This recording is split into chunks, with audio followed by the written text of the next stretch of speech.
What's going on, everyone? So one player we haven't really heard about that kind of curious about, maybe something's on the horizon. Maybe once we get to the actual offseason, maybe we'll actually hear some more news and updates on him.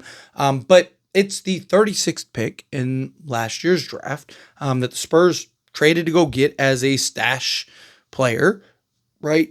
Draft and stash type guy. And that is Juan Nunez, right? Talking about Spanish, point guard, looked at as like this just wheel and deal, slice and dice type of point guard, more traditional type of point guard, right?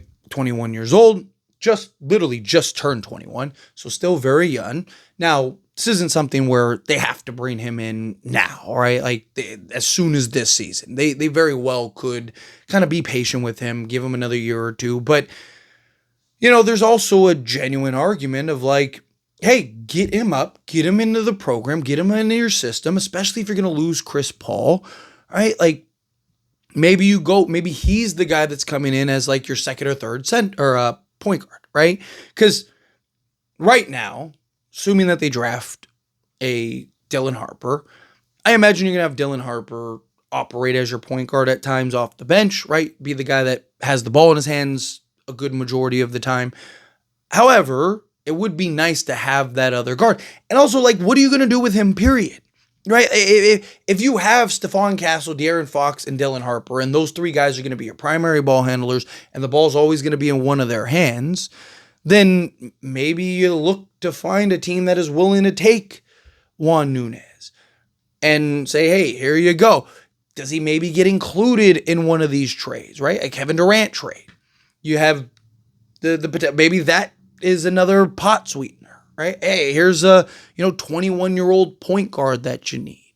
Right? Here's a 21-year-old point guard, or find one of these teams that could use like a more traditional point guard. Because there are questions about Juan Nunez coming in from last year's draft, as far as just him translating in the NBA level. He is a sizable, he's 6'4", 190 pounds, but the defense, is he going to be able to defend at an NBA level?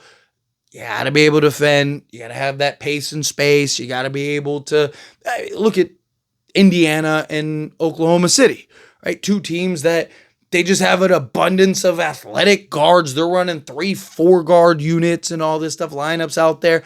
Right? So, there are questions about him translating to the NBA level in the modern game, where this was 10 years ago, he'd probably already be on a Spurs roster, right? Because he's a guy that, again, could be that Ricky Rubio type of player. It's kind of what he's looked at. It's kind of how he's perceived. But he's a guy that's played in a one of the tougher leagues in the world, that has had success in that regard. So when do you start looking to bring him up?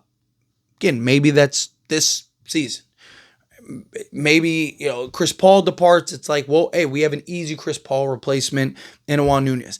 I also think it depends on what the Spurs actually do, right? If they end up landing Kevin Durant, are they really going to add more young guys on top of Dylan Harper and everything else? Or are they going to start looking to use guys like Juan Nunez and other picks and whatnot to go land other pieces to put around Kevin Durant, De'Aaron Fox, and Victor Wembanyama? That's kind of my guess. So I would imagine that they're probably going to wait till the official offseason, until after the draft, kind of see where are they at, what have they gotten, have they gotten anything, did they trade the 14th pick, did they keep the 14th pick, did they trade the second pick, did they keep the second pick, which, we all expect them to keep the second pick, but you never know. Something crazy could end up happening. You never know until you're there. But point is that I would imagine once we get through this draft, finished with this draft, then we'll start to hear a little bit of news, a little bit of buzz, I would hope, about Juan Nunez. Because I was like, it just randomly, I was just, going through the Spurs team and roster, kind of, piecing things together for videos and stuff like that. And I was like, what's going on with Juan Nunez, right? Looked him up. Tried to see, is there any like news on Spurs potentially bringing him in? The last like report that I saw was from pounding the rock, and it was back on February 28th, 2025. And it's just kind of like checking in on him. It wasn't, oh, they're planning on bringing him in next season. It's just kind of, hey, here's what he's doing right now. He's basically playing basketball and slowly developing over time. But, he might be in a lot of ways what this team needs. If they don't get a Kevin Durant and they don't trade for a Jaylen Brown and a Giannis Antetokounmpo and all that stuff, like, because there's talks about them, like if they miss out on a Kevin Durant, they may go look at a Giannis or Jaylen Brown. If you go that route, then you're basically all in, right? Any of those guys. You're not going to go trade for a 37-year-old and spend 2-3 years carving this team out. You're not doing that with, a Jaylen Brown. You're not doing that with a Victor Wembanyama. None of these guys you're going to go trade for and then just sit on your hands for 3 years with them, right? So in that case, I would imagine they either trade the rights to Nunez to one of these other teams, maybe try to flip them into a future second or something, or kind of keep them stashed a little longer until it's like, hey, we really need, let's see how guys develop. Oh, we really need a point guard. Bring him in. Once he's gotten a little more age to him, right? Kind of tell him like, hey, these are the things that we want you to work on. These are the things that we need you to get better at, right? Because I imagine they're still on top of him, still kind of monitoring what he's doing overseas, right? But if you go and continue to go the youth route, then I would look to bring him in this offseason. Because what do you got to lose? If you don't get Kevin Durant and then you don't go trade for Giannis and a Jaylen Brown, and you're riding with Wemby, Castle, Dylan Harper, all your young guys. It's like, hey, doing another year of just development with guys, and you lose a Chris Paul. Great way to kind of get that true playmaking supplement would be to bring in Juan Nunez. Because the best way for him to get the development and feel with the team is to be with the team, right? Like, what's the best way for him and Wemby to build that relationship to where he's operating and, they're working on the pick and roll and Wemby's the lob threat and, they're building that rapport together. It's kind of hard when one guy's in one country and the other guy's in another.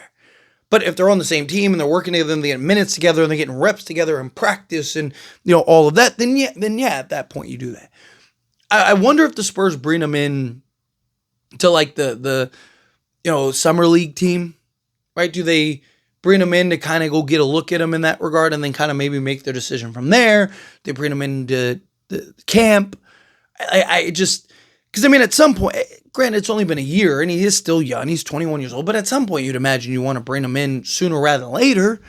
You just kind of letting him chill for 2-3 years. It's like, especially when he could potentially be a piece of need. And wouldn't you want to find out sooner rather than later if he's a guy that you want around for the long haul?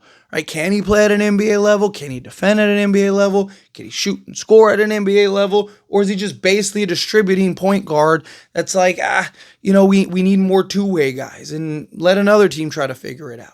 Right? Do you end up trading him? Do you end up unloading him in a package? Do you try to flip him for another second round pick to kind of kick the can down the road, especially if you're not going to bring him in for another year or two, right? Then you might as well try to turn him into, a future second or something where, you're getting at least now that's a tradable asset later on down the road, or it's a guy you're drafting later on down the road that maybe is more ready now, that fits and makes more sense now.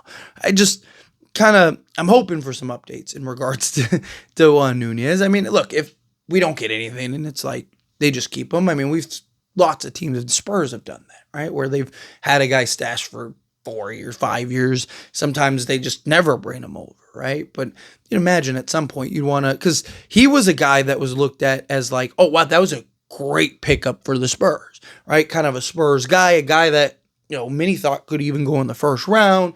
And now not going to see him. But anyway, as always, this is a discussion. Pass a question on you. Let me know your thoughts and opinions down in the comments. That being said, if you haven't liked this video, hit that like button. Helps me out. So enjoy these types of videos. Truly appreciate it. Not subscribe channel, hit that subscribe button. Turn on the bell notifications. Appreciate y'all. See you in the next one.